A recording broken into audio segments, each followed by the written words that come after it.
젊은 부자님들 안녕하세요. 모든 재테크를 거미줄처럼 연결하고 있는 재테크 슈퍼거미 법학자 손입니다. 오늘도 중요한 재테크 정보만 쉽게 설명해 드리겠습니다. 오늘의 주제는 카카오를 비롯한 대형주들을 언제 매수하면 될지, 매수하면 좋을지에 대한 저의 생각이고요. 사실 지난주 일요일 19일에 이미 그 콘텐츠에 대해서 다뤘고, 어느 정도 차트를 봐가면서 정배열 초입으로 추세 전환이 된 후에 현재는 차트가 많이 깨진 상태이기 때문에 보합세가 유지되고 다시 상승으로 돌아서는 시점에 매수할 것을 일단적으로 말씀드렸는데, 좀 더 알기 쉽게 오늘 더 사례를 들어서 설명을 드리려고 하고요. 제가 기본적으로 코스피, 코스닥 1위부터 20위까지를 매일매일 체크를 하고 있는데, 특히나 초보자 분들에게는 강세 섹터를 잡는 여러 방법들 중에서 코스피 시총 1위부터 20위, 적게는 1위부터 10위, 또 코스닥 1위부터 20위, 적게는 1위부터 10위까지를 매일매일 동향을 최소한 체크하는 것을 좀 말씀드리고 있습니다. 물론 저 같은 경우도 직장인 투자자고 하루에 주식 공부하는 시간이 1시간 내외이기 때문에 모든 차트를 다 보진 않지만, 특별히 많이 오르거나 특별히 많이 하락하거나 하는 것들은 꼭 차트도 보고 재료도 체크하고 있습니다. 그런 것들이 쌓이다 보면은 안정적으로 반드시 수익을 낼 수 있다고 생각을 하고 있고요. 오늘의 시황을 일단 간단하게 보면, 제가 물론 내일 12시가 지난 내일 다시 이제 오늘의 시황 1위부터 30위까지 강세 섹터를 정리하면서 다시 설명을 드리겠지만, 오늘 일단 간단하게 좀 설명을 드릴게요. 일단 코스피 같은 경우는 0.41% 빠졌고, 코스닥은 생각보다 많이 0.94%가 빠졌는데, 특히나 이제 코스닥 같은 경우는 장 막판에 좀 흘렀다는 게 사실은 좀 좋지 않은 그래프입니다. 그렇지만 어쨌든 그래도 헝다그룹의 이런 디폴트라든지 이런 대외적인 악재 상황임에도 불구하고 그래도 이 정도였으면 저는 상당히 선방했다고 생각을 하고요. 왜냐하면 항생지수라든지 다우존스가 이제 저희 추석 기간 동안, 우리의 추석 기간 동안 2%, 3% 이상 빠졌기 때문에, 물론 어제와 같은 경우는 보합으로 상승을 했지만 그래도 그런 악재들이 다 온전히 반영되지 않았다는 것은 상당히 다행이라고 볼 수가 있을 것 같고요. 어떻게 보면 그 추석 3일 동안 그런 악재들이 좀 지나갈 때 그래도 우리가 장이 열리지 않아서 어느 정도는 선전했다라고 체크할 수 있을 것 같고, 일단 오늘과 같은 경우는 보시는 것처럼 코스피도 대형주들이 많이 빠졌어요. 그래서 보시면 상승 종목이 176개 종목, 그다음 하락 종목이 715 종목. 그러니까 10개 중에 한 2개 정도만 상승을 했고 나머지 8개 정도는 빠졌다는 얘기고요. 코스닥 같은 경우는 상승 종목이 257, 하락 종목이 1135. 그러니까 이것도 마찬가지로 한 10개 중에 2개 정도 상승했고, 그거보다 더 많이 10개 중에 한 1.5개 정도 상승했겠네요. 나머지 한 8.5개 정도는 하락을 했다. 그래서 물론 내가 가진 종목들이 하락하는 건 어떻게 보면 오늘은 좀 당연한 얘기라고 볼 수가 있는데, 어제 일단 복귀 방송을 간단하게 해보면, 제가 사실 어제는 일단 이제 강력하게 종목 추천하진 않았었고, 이제 데블시스터즈하고 롯데 정밀화학 정도만 좀 말했었던 것 같아요. 왜냐면 일단 연속성이 떨어지죠. 지난주 금요일 이후에 4일 만에 장이 재개가 되기 때문에, 이제 그런 어떻게 보면 지난 금요일에 강했었던 전고체 배터리라든지 이런 것들의 이런 테마가 이어질 가능성이 좀 적어지죠. 개연성이. 왜냐면 그 중간에 거의 한 5일 정도가 쉬었잖아요. 그러다 다시 재개돼서, 저 같은 경우도 오늘은 매수를 적극적으로 하기보다는 기존에 보유하던 종목들 중 특히 LNF나 이런 것들은 5%나 올랐죠. 그래서 이런 것들만 좀 단기적으로 수익 실현하는 그런 전략으로 오늘 하루를 보냈던 것 같습니다. 그래서 오늘은 어제 말씀드렸던 대로 데브시스터즈 그리고 롯데정밀화학이 좋은 흐름을 보였는데, 제가 어제 보시면은 할 수 있다. 그러면 서전기전, 한전산업, 보강산업 모두 그렇게 해서 그런 같은 이유로 패스를 할 수 있었겠고요.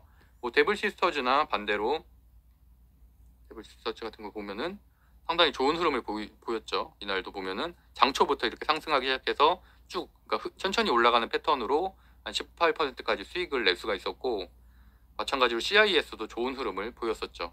그래서 CIS 같은 경우는 저는 조금 더 갈 수 있을 것이라고 보고 있고요.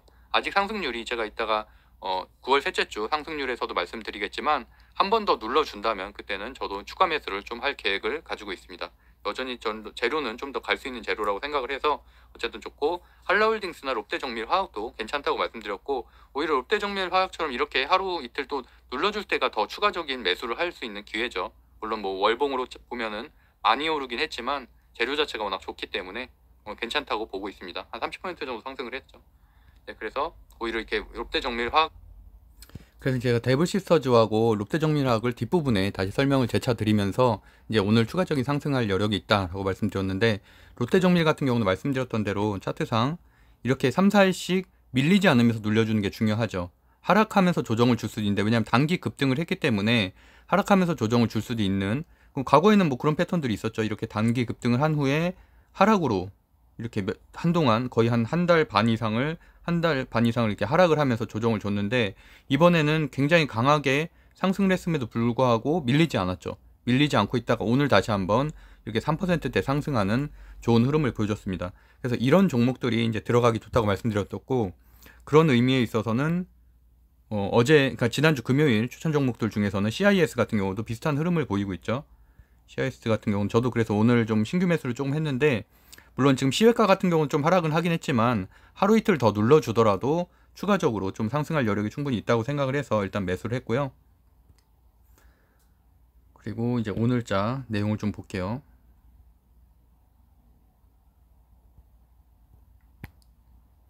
일단 오늘은 2021년 8월 23일 목요일이고요. 현재 시간은 10시 11분입니다. 그래서 오늘은 초보자들, 특히 이제 주식 입문자분들에게 제가 강의를 할 때, 뭐 대덕구청에서 강의를 할 때나 이럴 때 보면은 제가 항상 코스피 시총 1위부터 10위까지를 뭐 객관식 문제로 내거나 주관식 문제로 내기도 하거든요. 그래서 그 중에서 뭐 몇 개 이상 맞추면 제가 뭐 상품을 드리기도 하는데, 그만큼 우리나라 시총 1위부터 20위까지가 어떻게 구성이 되어 있는지, 또 코스닥 시총 1위부터 20위까지가 어떻게 구성했는지를 아는 것, 특히 산업군을 분류할 줄 아는 것, 예를 들어서 반도체, 배터리, 뭐 전기차 이런 식으로 분류를 할 수가 있겠죠. 그리고 또 뭐 좀 더 나아가서는 경기 민감주, 뭐 이런 포스코와 같은 이런 것들로 좀 이렇게 분류를 할 수 있는데, 그렇게 해서 어떻게 구성이 되어 있는지, 그래서 제가 대만 가권 지수도 매일 체크하는 이유가 하나가 이제 그런 것들이죠. 우리나라는 이제 삼성전자와 하이닉스 같은 반도체 기업이 시총의 상당히 큰 부분을 차지하고 있잖아요. 약 한 25%를 차지하고 있기 때문에 대만과 좀 비슷한 구조예요. 대만도 TSMC가 시총에서 상당히 큰 부분을 차지하고 있어서, 그것 때문에 제가 이제 아시아 여러 증시들 중에서 대만 가권 지수가 우리나라 코스피와 상당히 비슷하다라고 이제 말씀드렸던 근거가 이제 그런 것들이고요. 그래서 전체적으로 물론 제가 어제 설명드렸던 콘텐츠죠. 강세 섹터를 찾는 방법이란 콘텐츠를 어제 이제 제가 올려드렸었는데, 그 내용이 이제 결국에는 시총 상승률 1위부터 30위까지를 제가 매일매일 정리를 해드리고 있고, 그다음에 주별로도 제가 정리를 한다고 말씀드렸죠. 주별로는 한 10위까지 정도, 주별로도 뭐 20위, 30위까지 정리하면 너무 많으니까, 그래서 그 정도로만 체크해도 현재 시장에서 지수보다 좀 더 강한, 지금 사실은 조정장이잖아요. 조정장임에도 불구하고 지수보다 더 좋은 흐름을 보이고 있는 이런 섹터들을 일단 찾는 게 일단 먼저고, 그게 어떻게 보면 탑다운 방식이라고 볼 수가 있겠죠. 그러니까 종목을 먼저 찾는 버텀업 방식이 아니라 이제 강세 섹터를 먼저 찾고 그 안에서 이제 종목을 선정하는, 저는 일단 그런 방법을 통해서 뭐 물론 뭐 두 가지를 다 쓰긴 하지만 일단은 초보자분들에겐 그런 방법이 좀 더 낫다, 지속성이 있고 스윙 종목으로도 적정하다라고 이제 말씀드리고 있는데, 그래서 오늘 그 방법에 대해서 간단하게 좀 설명을 드리고, 그다음에 오늘은 카카오, 네이버를 비롯해서 지난주 제가 일요일날 콘텐츠였죠. 19일날 콘텐츠에 이어서 좀 어느 정도 매수를 하면 좋은지, 왜냐면 오늘 같은 경우도 또 카카오가 3% 이상 하락을 했잖아요. 제가 뭐 카카오 그때 당시에 폭락을 했을 때 3주 전에 말씀드렸을 때처럼 저는 이제 매수를 하지 않겠다, 오히려 뭐 가지고 있으면 빨리 정리를 하고 다시 바닥을 확인한 후에 다시 뭐 추매를 하든지 매수를 하든지가 낫다고 말씀드렸었고, 저는 사실 뭐 하이닉스 때도 그랬고 삼성전자 때도 그렇고 NC소프트도 그렇고 항상 똑같은 관점으로 말씀드렸었죠. 현재는 이제 뭐 물론 작년처럼 상승장일 경우에는 과대낙폭일 경우에는 오히려 기회라고 생각할 수 있지만, 올해는 그렇지가 않으니까, 올해는 사실은 예년과 비슷한 그냥 일반적인 뭐 하락장 또는 조정장 정도, 박스피 정도로 예상이 되기 때문에, 오히려 그런 것들을 잘못 들어가면 6개월, 1년이 걸릴 수도 있는 거거든요. 전저점까지도. 그래서 뭐 어쨌든 그만큼 시간이 오래 오래 걸린다는 얘기는 무조건 우량주라고 오래 보유한다고 다 되는 게 아니라, 우리나라는 뭐 지금 미국 증시처럼 시장이 큰 것도 아니잖아요. 그래서 아직까지는 좀 불안정성이 좀 어느 정도 있고 이머징 마켓이기 때문에, 그런 부분에 대한 기회비용을 잃지 않기 위해서는 어느 정도 정배열 추세로 전환이 되는 시점에서 매수를 해도, 물론 완전 바닥에서 3분들보단 수익률이야 적겠지만 그게 훨씬 더 안전하고 기회비용도 아낄 수 있다라고 말씀드렸습니다. 일단 코스피 1위부터 10위까지를 살펴보면 오늘자예요. 오늘자 보면은 일단 삼성전자가 보합 정도로 마무리가 됐고, SK하이닉스는 좀 빠졌는데 제가 지난주 금요일에 SK하이닉스 리포트 말씀드리면서 하향 리포트가 나왔다고 말씀드렸죠. 그래서 그런 것들이 다음 주에 목요일, 오늘이죠. 오늘 반영될 가능성이 높다고 말씀드렸는데 한 1.4% 정도 하락을 했고요. 그 다음에 카카오 같은 경우 많이 하락을 했죠. 3.7% 하락, 뭐 네이버도 인터넷 줄 같이 묶이니까 0.74% 하락. 이렇게 보시면 특이하게 많이 빠지거나 또는 반대로 특이하게 많이 오르거나 이런 것들은 꼭 재료를 체크해 봐야 되고, 뭐 차트까지 보실 수 있는 분들은 차트를 확인하는 게 좋다고 생각을 합니다. 일단은 오늘의 특징주는 당연히 LG화학이라고 할 수 있겠고, 셀트리온 두 종목을 볼 수가 있겠죠. 그럼 일단 재료를 확인해 보면 LG화학 같은 경우는 최근에 또다시 하락을 했던 이유는 GM에서 또 리콜 문제가 또 다시 이슈가 되면서 이제 그것 때문이었는데, 이번에 GM에서 배터리 공급을 재개하겠다라는 영향을 밝히면서 다시 이제 카카오를 제치고 시총 5위로 올라섰다라는 내용이거든요. 그 내용을 보시면은 배터리 모듈 생산 재개가 첫 번째 단계이고, 그래서 이게 GM 그런 글로벌 제품 담당이 홈페이지를 통해서 그런 공시를 했다. 그래서 뭐 자사 전기차의 화재 위험을 추가 리포를 8월 20일에 발표할 때 이제 많이 폭락을 했었죠. 그리고 또 이제 에너지 솔루션 분사할 때도 많이 폭락을 했는데, 이 두 가지 사실은 하락을 이렇게 두 번이나 리포트로서 이제 하락하기가 좀 쉽지가 않은데, 어쨌든 그렇게 과대낙폭이 된 상황에서도 특별히 성장 모멘텀이 없었는데 오늘 오랜만에 그렇게 좋은 소식이 나오면서 주가 상승을 이끌었다고 볼 수 있습니다.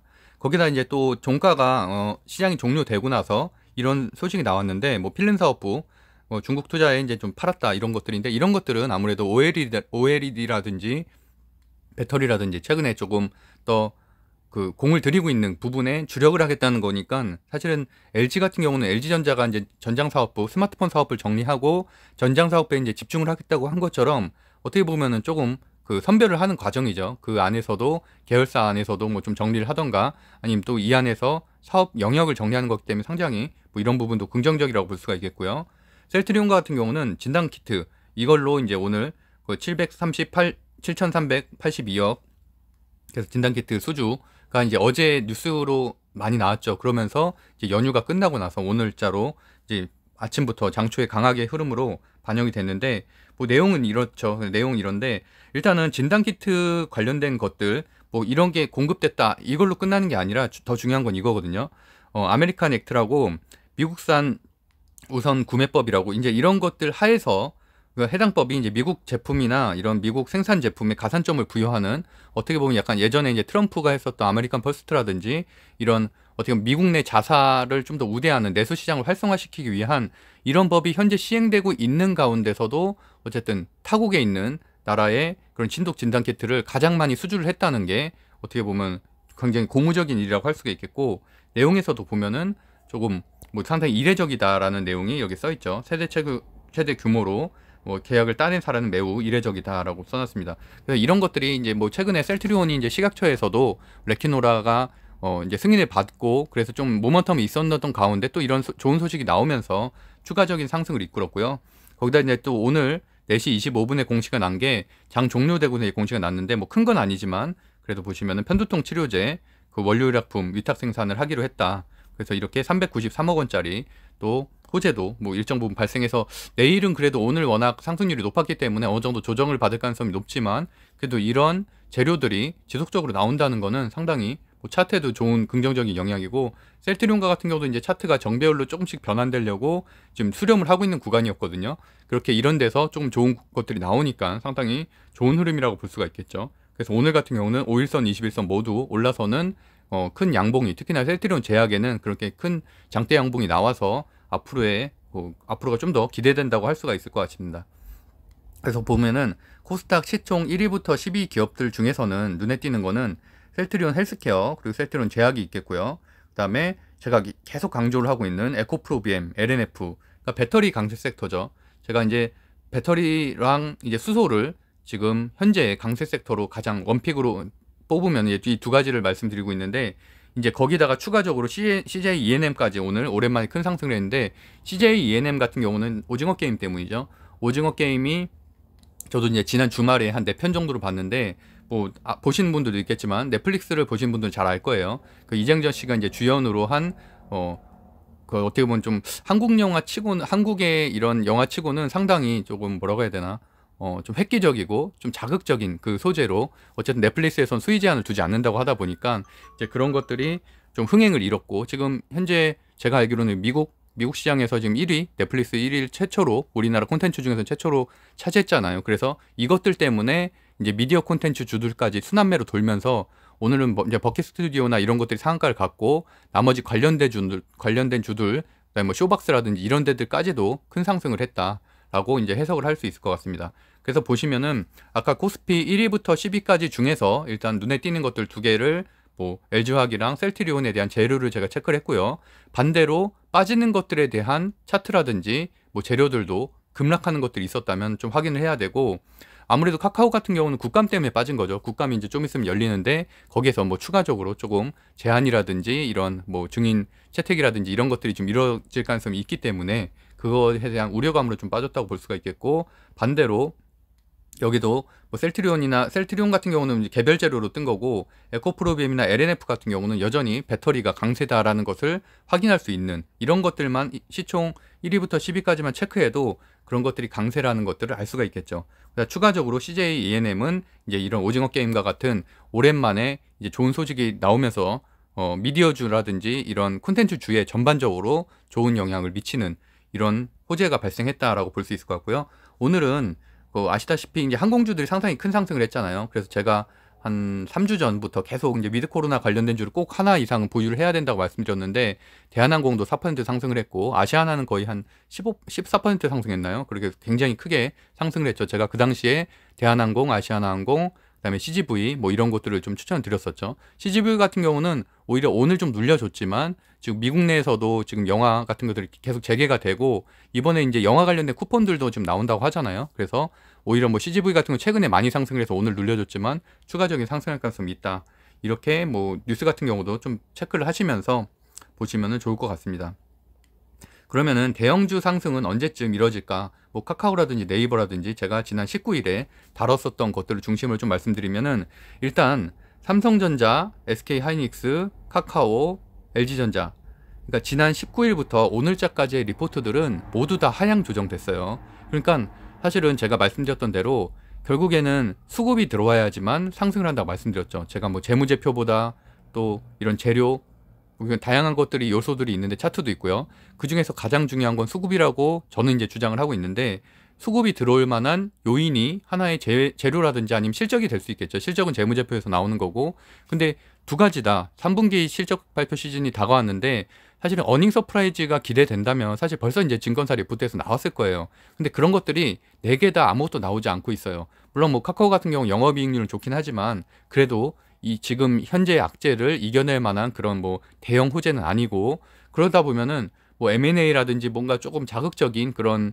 어떻게 보면 시장을 이끌 수 있는 재료가 발생해야지 이제 그것이 수급으로 이어지는데, 현재까지는 이 4개 기업 모두 그런 것이 없다는 거죠. 삼성전자 보면은 여기 2021년 4분기 메모리 반도체 가격은 하락 전환할 전망이다 라고 지난주 증권사 리포트에 나왔고, 여기 보면은 영업이익 추정치를 51조 원으로 기존 대비 14% 하향 조정을 한다. 왜냐하면 이런 이유들 중에 하나는 개인들의 PC 수요가 코로나19 이전 수준으로 회귀할 것이다. 그래서 출하량 감소가 2022년 상반기까지 일어날 것이다. 그렇기 때문에 2022년 상반기면 한참 남았잖아요. 근데 거기까지도 좋지 않을 것이라고 일단은 예상을 한 거고, 그렇기 때문에 제가 지난번에 말씀드린 대로 뭐 삼성전자가 특별하게 M&A를 한다든지 뭐 대규모 투자 계획을 발표한다든지 이런 이슈들이 발생해야만, 또는 이제 뭐 미국에서도 이제 그 마이크론 테크놀로지나 이런 데들이 실적 발표를 하기 시작을 하죠. 다음 주부터. 이제 그런 전체적인 업황이 좀 좋아진다면은 뭐 필라델피아 반도체 지수도 좋게 나올 것이고, 그렇게 되면 다시 삼성전자나 하이닉스도 조금씩 이제 확보를 하면서 약보합세를 유지하면서 조금씩 올라가겠죠. 하지만 그 시간은 상당히 걸릴 것이다 라고 보고 있고, 제가 좀 이따 뒷부분에서는 차트를 보면서 좀 설명을 드릴게요. SK하이닉스도 말씀드렸던 대로 목표 주가가 10% 낮춰졌다고 말씀드렸죠. 영업이익도 하락할 것으로 예상이 되고, 메모리 사이클은 2022년 하반기부터 개선된 전망이라고 지난주 리포트에 나왔어요. 그리고 3분기 영업이익도 기존과 큰 차이가 없다. 어닝 서프라이즈가 발생을 해야만 주가가 상승을 하는데 그런 것이 없다는 거죠. 그렇기 때문에는 정리해보면 22년 내년이죠. 내년 2분기부터 주가 상승할 만한 모멘텀이 있다라고 해석할 수 있습니다. 그러니까 SK하이닉스도 특별한 호재가 없고요.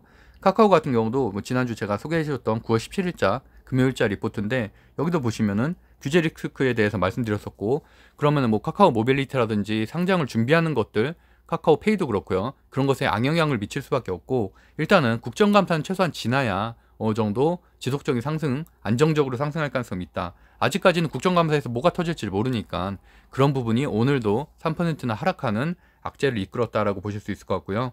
그럼에도 불구하고 현재의 바텀 밸류가 그래도 55조 수준인데 이런 것들 다 제외한다고 해도 그래도 조금은 많이 떨어지긴 했다. 그래서 물론 장기 보유 6개월 1년을 생각하시는 분들은 지금 매수해도 되지만 뭐 단기적으로 뭐 좀 수익을 한 뭐 3개월 안에 그래도 난 좀 수익을 가져야 할 만한 수익을 내고 싶다라고 하는 분들은 조금은 쉽지 않겠다라고 뭐 다시 한번 좀 정리해 드리고요. 마찬가지로 목표 주가는 하향 조정됐다 라고 말씀드릴 수 있고, LG전자 같은 경우도 저는 뭐 계속 말씀드렸다시피 4분기에 이제 본격적인 마그나의 조인트 벤처가 이제 흑자 전환이 되는 시기가 이제 올해 4분기부터잖아요. 그렇다면 결국에는 내년 상반기부터는 어느 정도 추가적인 상승이, 지속적인 상승이 있을 수가 있는데, 일단은 그래도 지금 LG전자 같은 경우는 주력은 가전이잖아요. 현재까지는. 아직까지는 전장기업으로 물론 태세 전환은 하고 있지만 완벽하게 변화는 되지 않았고, 매출도 아직까지는 가전 쪽이 훨씬 더 큰데, 문제는 OLED 정도만 괜찮고 나머지는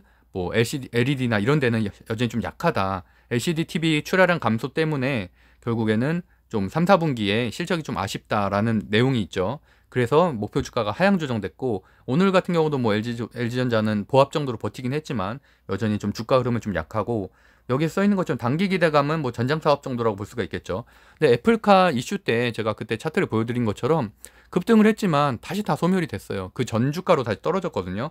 그러니까 이런 것들은 오히려 오늘과 같이 LG화학과 같은 경우는 그런 거는 GM과의 그 관계가 다시 개선된다, 뭐 다시 리콜, 뭐 물론 리콜 이슈는 여전히 살아있지만 그래도 볼트에 대한 생산이 다시 늘어난다, 다시 재개된다, 이런 것들은 어떻게 보면 좀 지속적인 실적에 영향을 미칠 수 있는 재료라고 할 수 있겠지만, LG전자의 뭐 지난달에 있었던 그런 뭐 애플카 이슈, 그것도 확인되지 않은 애플카 이슈, 이런 것들은 사실 단기 호재죠. 단기 호재면은 그냥 하루 상승하고 그 다음날부터 다시 그냥 다 빠지기 시작하는, 어떻게 보면 그냥 단타로 정도 적당한 그 정도라고 볼 수가 있겠죠, 재료를. 그래서 이렇게 재료를 좀 정리하는 게 좀 중요하다고 보고, 그래서 일단 차트를 보면서 제가 좀 말씀드릴게요. 오늘 일단 차트 보면은 배터리 소재, 에코프로비엠, LNS 다 뭐 가능했죠. 한솔케미칼, 후성도 제가 몇 번 이제 보유하고 있다고 말씀드렸던 종목이고, 일진머티리얼즈도 동박으로 제가 보유하고 있다고 말씀드렸었고요.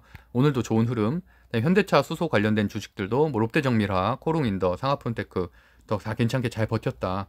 오히려 이제 유니드나 이런 것들이 많이 이렇게 빠졌을 때 좀 분할 매수하는 것도 좋다고 보고 있고요. 위드코로나주 말씀드렸던 대로 아시아나 16%, 에어부산 19%, 최근에 같이 다 공부했던 종목이죠. 그리고 쇼박스 같은 경우는 뭐 리오프닝 관련된 주라고도 볼 수 있겠지만, 그거보다는 오늘 그 오징어 게임 그 지분을 들고 있어서, 오징어 게임 제작사 지분 들고 있는 것 때문에 큰 상승을 했다고 해석하면 될 것 같습니다.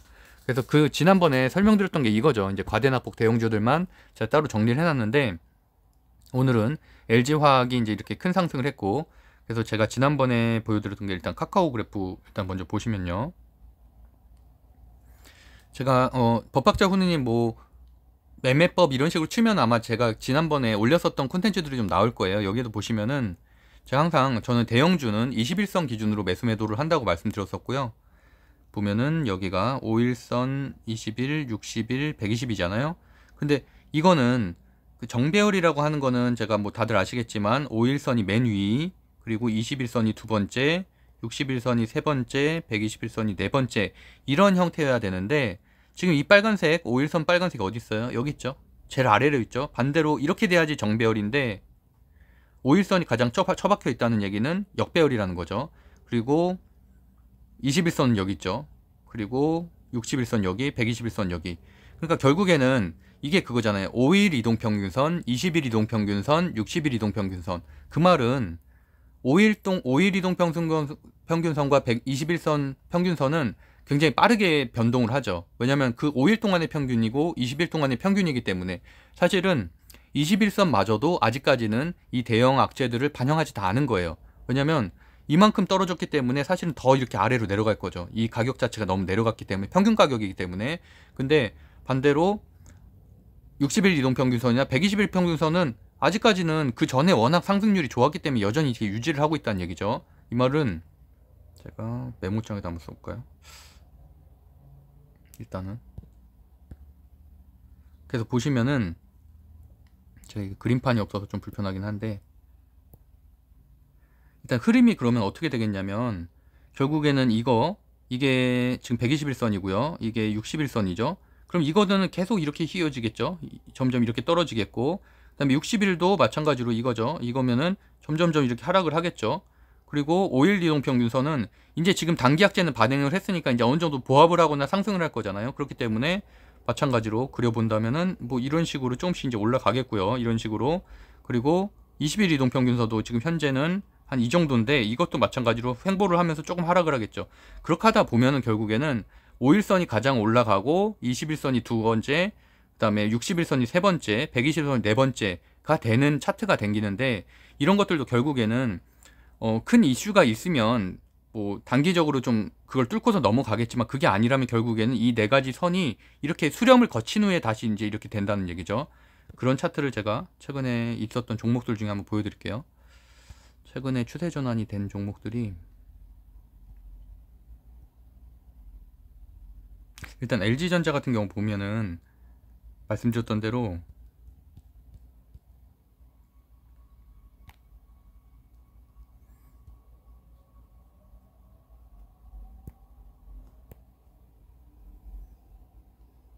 이 경우는 카카오와 어떻게 보면 똑같죠. 5일선이 여기 있고 21선이 여기 있고 이게 121선, 61선 이렇게 정배열이 아니라 차트가 좀 섞여 있잖아요. 완전한 역배열도 아니지만 그래도 어쨌든 주가가 바닥을 치면 이게 바닥이잖아요. 결국에는 이렇게 횡보하는 거고 바닥인데 주가가 더 빠지진 않고 바닥을 다지고 있는 거죠. 이런 상황이 되면 5일선은 이제 바닥까지 추락을 한 이후에 다시 이렇게 올라가잖아요. 다시 올라가고 이런 모멘텀들이 생긴다면, 근데 이제 문제는 이거를 버티지 못하면 다시 이제 하락을 하는 거고요. 그래서 또 뭐 다시 뭐 전장에 대한 이슈가 또 발생하면서 주가 상승을 했지만 또다시 빠지고요. 그러니까 이런 것들은 단기 이슈에 불과하기 때문에 차트가 어떻게 보면 버티지를 못하는 거고, 근데 LG화학과 같은 경우는 여기도 이제 충분한 조정을 겪고 있죠. 지금 보시면 상당히 오랜 기간 동안 지금 하락을 하고 있는데 거의 한 하락한 지가 3개월 된 것 같아요. 그러다 보면은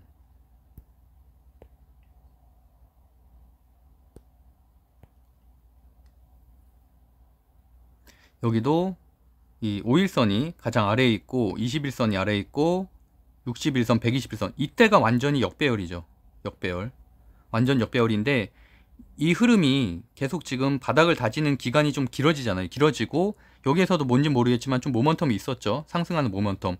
이렇게 하고 나서 이제 다시 그 볼트 리콜 때문에 다시 이제 이렇게 폭락을 했고, 그리고 다시 한번 여기서 바닥을 다져주다가 오랜만에 상승을 한 건데, 이렇게 되면은 사실은 여기에서 이 폭락만 없었다면은 어느 정도 추세가 전환이 되고 있었어요. 지금 5일선이 위로 가고 있고 21선도 어느 정도 유지가 되고 있었고요. 그 다음에 나머지 선들은 깔리는, 이게 바로 이제 정배열인데, 정배열로 추세 전환되는 직전에 이렇게 악재가 있어서 다시 차트가 깨진 거죠.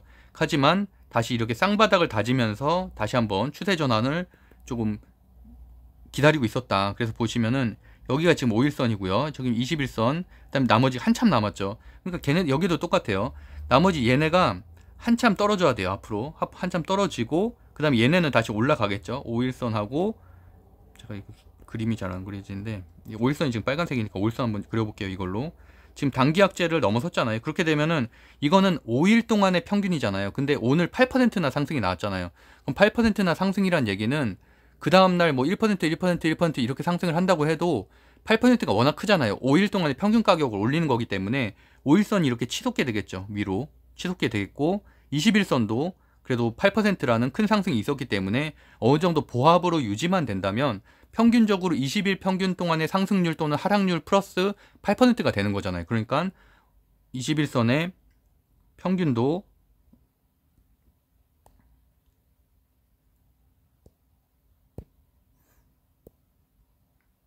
이 21선도 어느 정도는, 보라색이 안 나오네.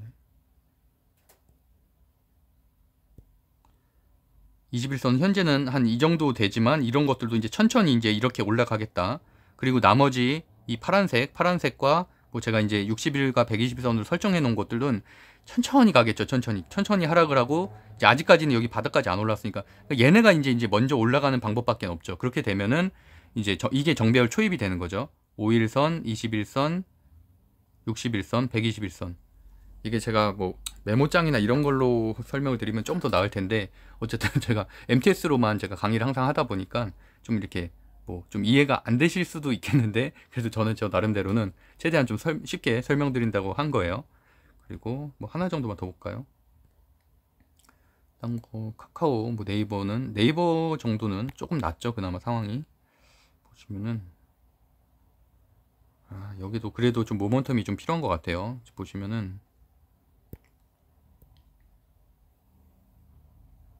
이 20일 이동 평균선은 이런 식으로 쭉 앞으로 갈 테고요. 그 다음에 빨간색으로 한번 체크해 볼게요. 5일 이동 평균선은 보합으로 유지되면 너무 오래 걸릴 것 같아요. 그렇기 때문에 뭐 상승할 만한 뭐 하다못해 실적 발표라든지 뭐든지 뭐가 발생해야겠죠. 그렇게 되면은 조금씩 이제 이런 식으로 위로 올라가겠죠. 그리고 이 파란색 얘네는 그냥 뭐 이렇게 가격이 점점 떨어질 테니까 점점 아래로 갈 거고요.